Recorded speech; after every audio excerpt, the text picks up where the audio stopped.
Welcome to Cook with Prasanna channel and click the bell icon for more videos and subscribe to my channel. కావాల్సిన పదార్థాలు ఉప్పు పసుపు వేసి ఉడకబెట్టుకున్న నాటుకోడి ముక్కలు, కొత్తిమీర, ఎర్రగడ్డ ముక్కలు, పచ్చిమిరపకాయ ముక్కలు, టమోటా ముక్కలు, ఆవాలు, జీలకర్ర, గరం మసాలా, ధనియాల పొడి, పసుపు, ఉప్పు, కరివేపాకు, నూనె, అల్లం వెల్లుల్లి పేస్టు, పెరుగు. స్టవ్ వెలిగించి తవా పెట్టి అందులో తగినంత ఆయిల్ వేసుకోవాలి.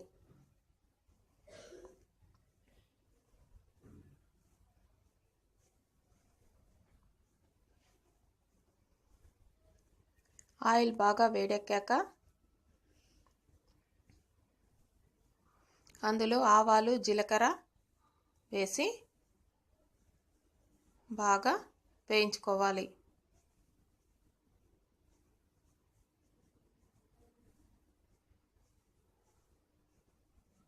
పోపు బాగా వేగాక కట్ చేసి పెట్టుకున్న ఎర్రగడ్డ ముక్కలు, పచ్చిమిరపకాయ ముక్కలు వేసుకోవాలి.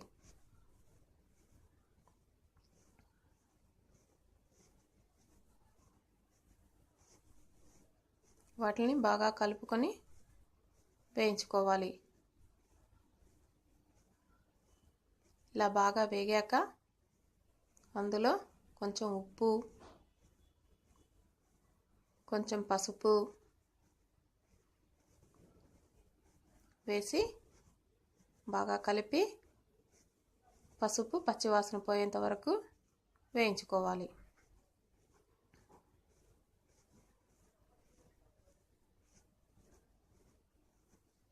తర్వాత అందులో అల్లం వెల్లుల్లి పేస్టు వేసి అది కూడా పచ్చివాసన పోయేంత వరకు నెమ్మదిగా వేయించుకోవాలి. తర్వాత కట్ చేసి పెట్టుకున్న కొత్తిమీర వేసి అది కూడా కొంచెం వేగేటట్లు వేయించుకోండి.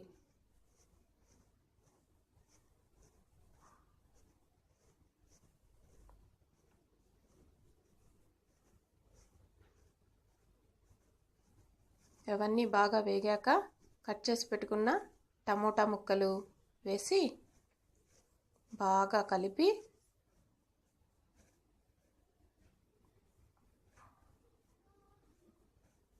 మూత పెట్టి సిమ్లో టమోటా ముక్కలు మగ్గేంత వరకు ఉడికించుకోవాలి.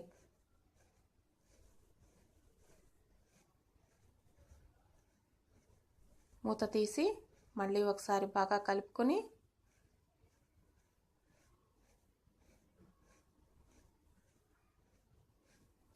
అప్పుడు బాగా బీట్ చేసి పెట్టుకున్న పెరుగు కొంచెం వేసుకోవాలి.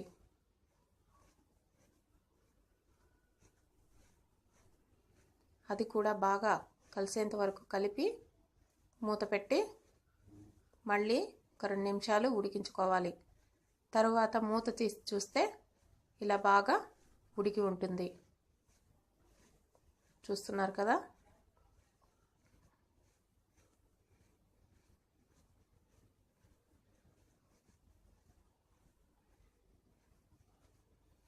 తర్వాత అందులో గరం మసాలా, ధనియాల పొడి, ధనియాలు, జీలకర్ర వేయించి పొడి చేసుకున్న పొడి వేసి బాగా కలిపి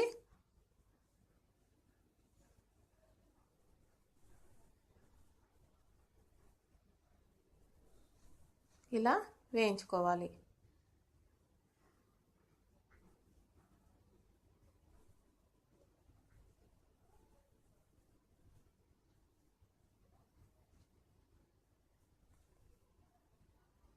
తర్వాత మనము ఉప్పు పసుపు వేసి ఉడికించుకున్న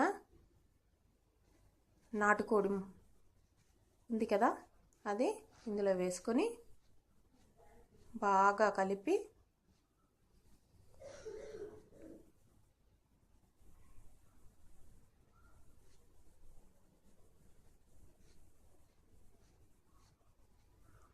తగినన్ని నీళ్ళు పోసుకోండి, కొంచెం పోసుకోవాల్సి వస్తుంది. పులుసు కదా ఇది, నాటుకోడి పులుసు కాబట్టి నీళ్ళు పోసుకొని మూత పెట్టి సిమ్లో ఒక 10 నిమిషాలు ఉడికించుకోవాలి.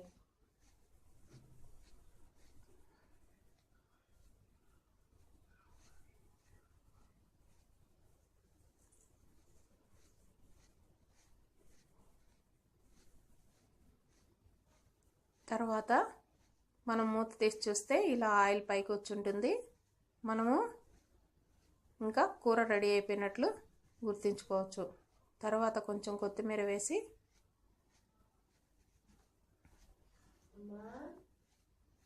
బాగా కలిపి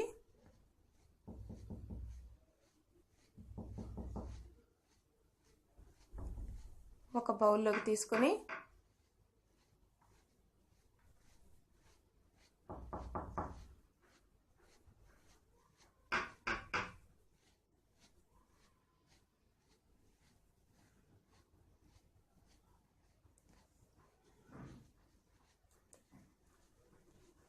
వడలు చేసుకుని అందులో తింటే చాలా బాగుంటుంది. Thank you for watching and please subscribe to my channel and see you in my next video.